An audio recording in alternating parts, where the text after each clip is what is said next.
What's going on, everyone? I'm just a typical average American here today to react and learn about the red telephone box. When Americans think of the UK, we think of tea, royalty, fish and chips, and this dang red telephone box. What is going on with this thing? Are they actually common? I have so many questions about them, but I gotta say, they look nice. You know, in America, we have phone booths, or we used to have phone booths, and they looked quite ugly, honestly. Let me look up a phone booth real quick. It's gonna look like a travesty next to the red telephone box. Yeah, here we here we go. Oh, this is a good one actually. Yeah, one that looks a little dingy, maybe. Yeah, you don't want to be caught spending your whole day in the American phone booth. But hey, this red telephone booth, I'd sit in there for a bit, maybe have a little tea, chill out. Seems nice. And I'm just wondering, how common are they? Are they still in use? Like, how many are there? What's the history? It's such an iconic look. So, of course, as usual, I have the Wikipedia pulled up just for some basic facts, and then I have a little video where this gentleman's going to explain the design and history of the red telephone booth, and then some actually more recent news about recycling the booths and like kind of repurposing them, which sounded very interesting to me. The red telephone box, a telephone kiosk for a public telephone designed by Sir Giles Gilbert Scott, man, the godfather of the red telephone booth, quite a resume, is a familiar sight on the streets of the United Kingdom. Oh, Malta. Where's Malta? Southern Europe? Bermuda? And Gibraltar? Wow.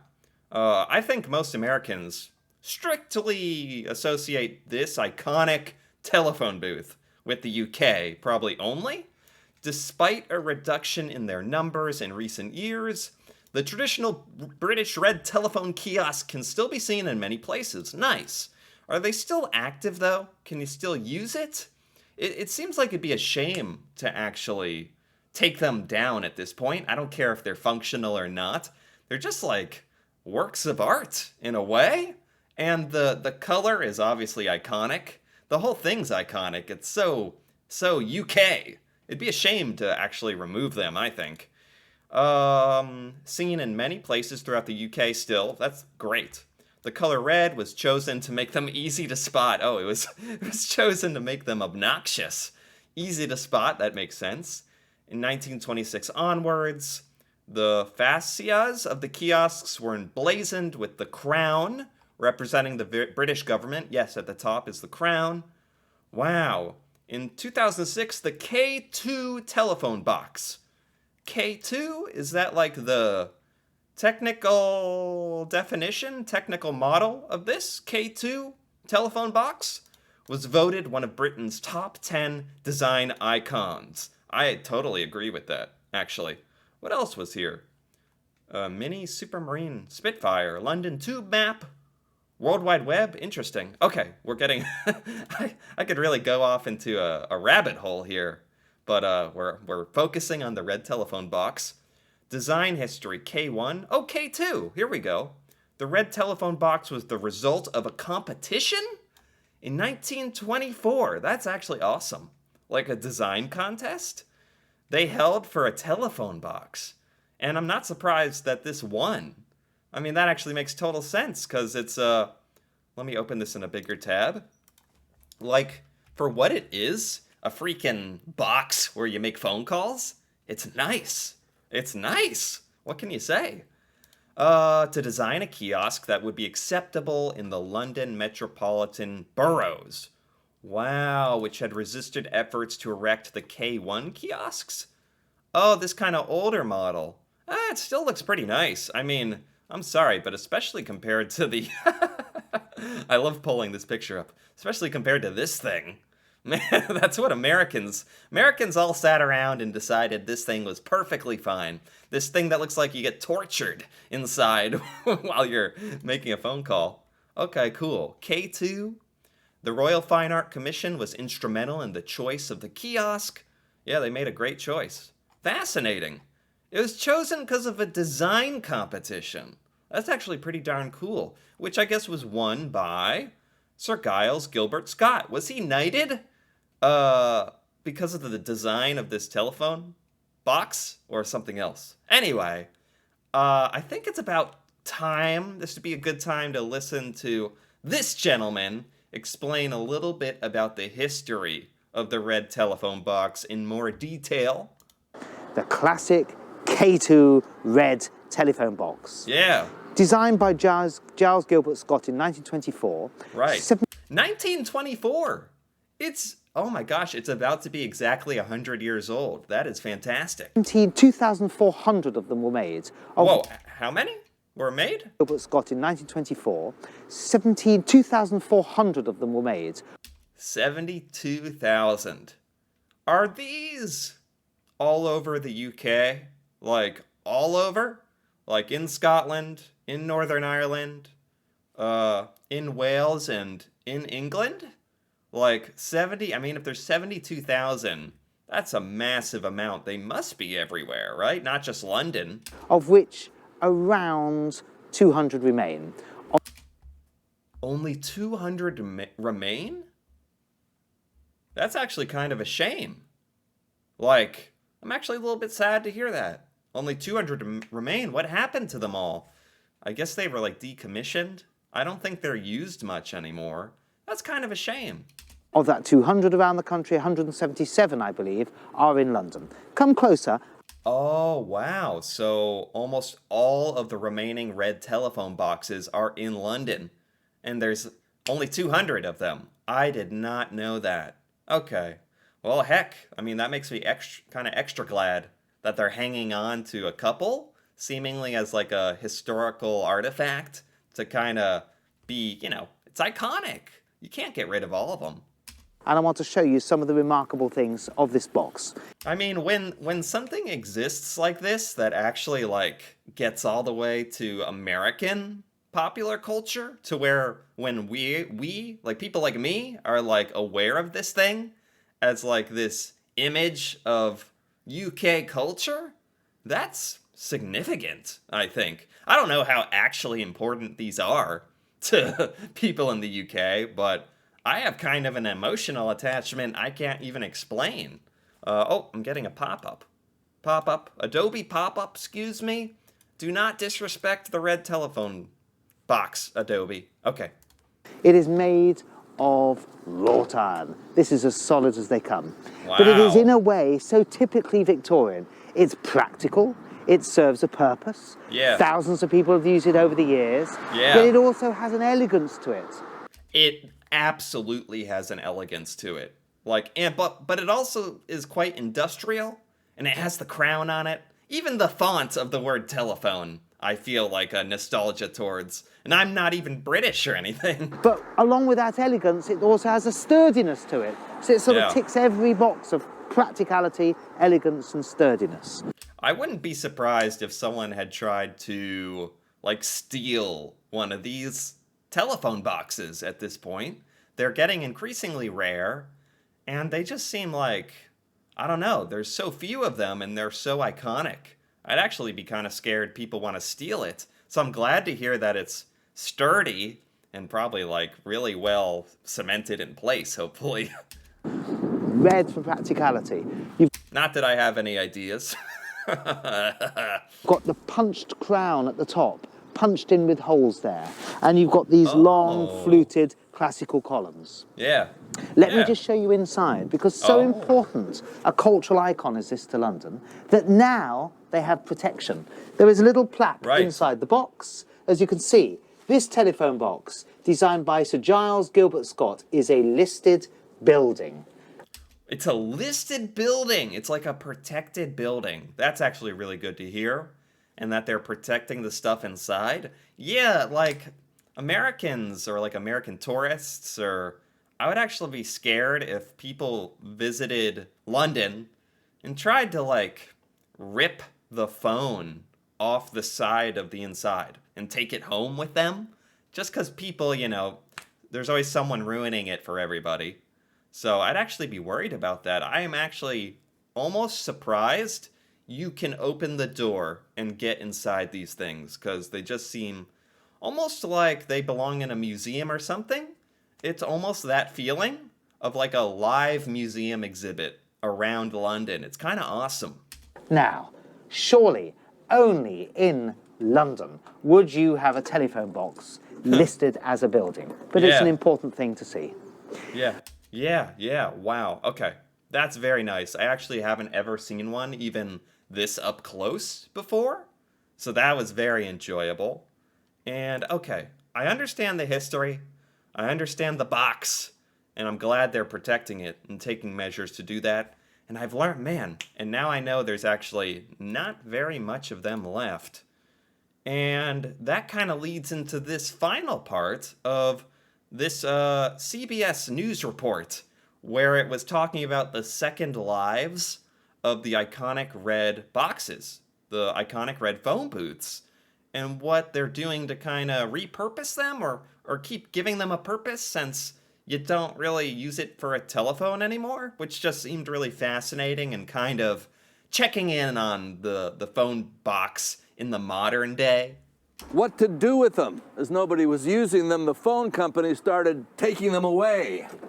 Man, that's a travesty. Like, I think before everyone kind of realized how iconic they were, and before people started getting like attached to them as a emotional historical object, telephone companies, like anything that exists in the current moment, we're just probably throwing them out. Like, okay, we're done with this big hunk of metal, and time to take it to the dump. And then years and years and years later, we're like, why did we do that? These things are really cool. They come here to what looks like a phone booth graveyard, except it's not. It's a magical transition zone to a second life. Wow. So this is a place they take them instead of throwing them away to hopefully be refurbished. Man, I'm telling you, I'm surprised you can't sell these on like a market, the black market, the red market, dare I say. The red the red phone boxes. I feel like people would want these in their houses and stuff. Like, they're super cool. Man, almost like art. That's how I think of them. Your job was just to collect them. Get rid of them. Yep, take them away, they're going to be replaced. Tony Inglis ran a trucking firm that got the contract to remove the old phone booths, many of which had fallen into ruin. But something happened. Then you thought, wait a minute. Well, we can't let them go. We can't let them go. I don't know. Yeah, thank goodness. Thank goodness this was the random guy who was contracted to haul these off to a dump. And he was like, no, that doesn't seem right or necessary. I totally agree. Thank goodness. What we're going to do with them, but we just can't let them go. So Tony started fixing them up. And surprise, surprise, people started buying them. Yeah, there you go. Okay. Like, I felt like I was going crazy here. Like, these are worth something. These are, like, awesome. So he refurbished them. Man, what a deal. He got to just get a bunch. And he had the skill and the desire to refurbish them, and people want to buy them. I'm not surprised at all. Yeah. Show me some. Some because they like the old phone booths with their quaint old phones, where the operator told you how many quaint old shillings and pence to deposit. So what do you do? Push it down? Yeah, just push it down. Woo! And you're hearing these bells and gongs. Yeah. That's telling the operator that you made the deposit. Coins gone through. Wow, they actually like refurbished the inside. And that was actually kind of nice, because I got to see what it was like back in the day. Putting your little shilling in, ringing the little bell. I didn't even know there was anything going on like that. This is kind of cool. Playing with old phones, however, only went so far. Well, you've proved These booths, it turned out, had legs. Tony's refurbished more than 2,000 of them. Wow, 2,000. That actually makes me feel a lot better, because they were saying there's only like 200 left active, like in London, like in their natural habitat, you could say. but there's like 2,000 more this guy rescued. That's nice. Others started showing up around the country, being put to all sorts of new uses. That old booth on the village green turned out to be a great place to put a defibrillator. Wow. Local libraries found them handy places from which to run book exchanges. Wow. Oh, this is great. This is great. So he's refurbishing them, and then there's other people who have come across the phone boxes that are gonna need to be repurposed or disposed of, and they actually made them little libraries, little defibrillators. Your life could be saved by a red phone box. That's something. How about a coffee shop? We're good, thank you. A coffee shop. He made a coffee shop out of one. Okay. Ready in prime retail locations, or a hat stall, Hat stall. florist, salad bar, Wait, what? Okay, this is getting kind of out of hand. Pump up the jam, pump it up. or an antisocial disco. What? And perhaps the most ironic use. What? Okay.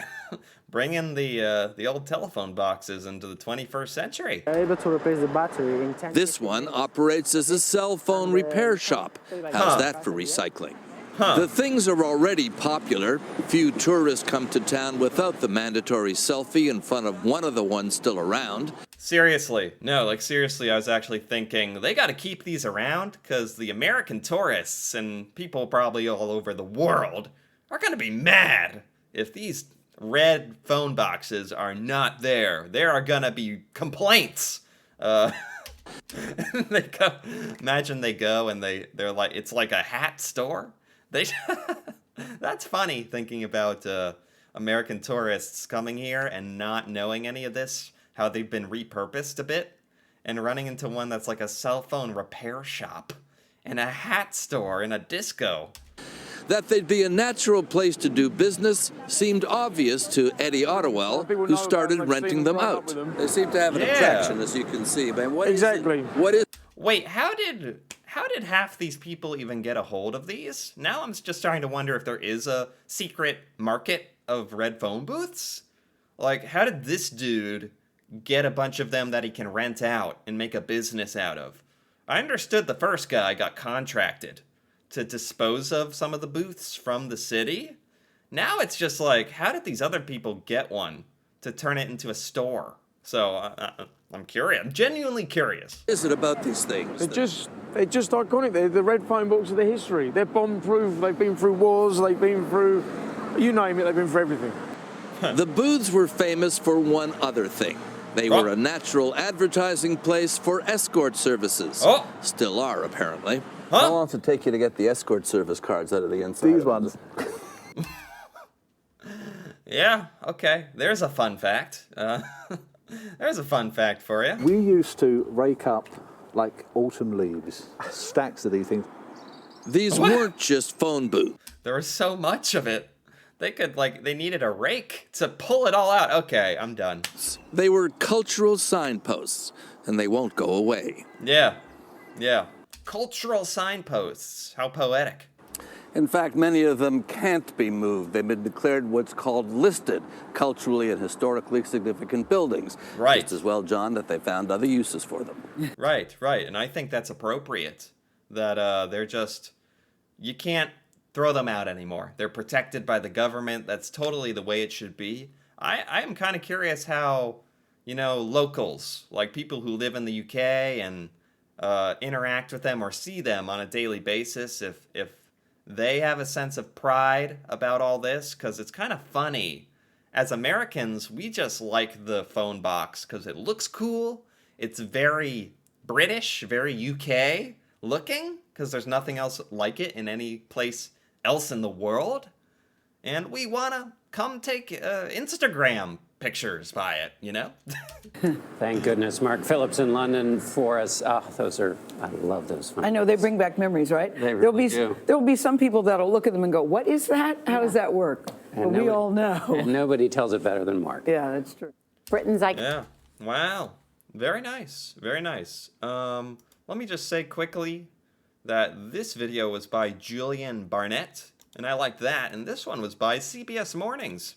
American News doing a good job of covering the red booths. Huh, man, that's fascinating.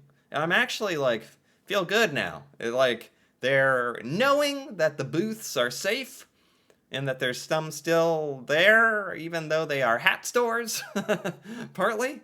But they're just so cool, and I just wanted to learn more about them. I knew of them, I knew what they looked like, and that was it. I was thinking like, when did this start? What is this about? And basically they had a design contest, and they wanted something that looked attractive in the cities, and was robust and could take a beating from people getting bad phone calls and slamming the phone against the ground. And they're just cool, and they're just so UK culture. What can I say? So, I enjoyed this quite a bit. Anyway, if you enjoyed this as well, feel free to give this video a like or leave a comment. And if you're interested in more videos like this, me reacting to the UK and UK culture and stuff in the UK I've just never seen or learned about, feel free to subscribe for more. And until then, thanks for watching, and see you next time.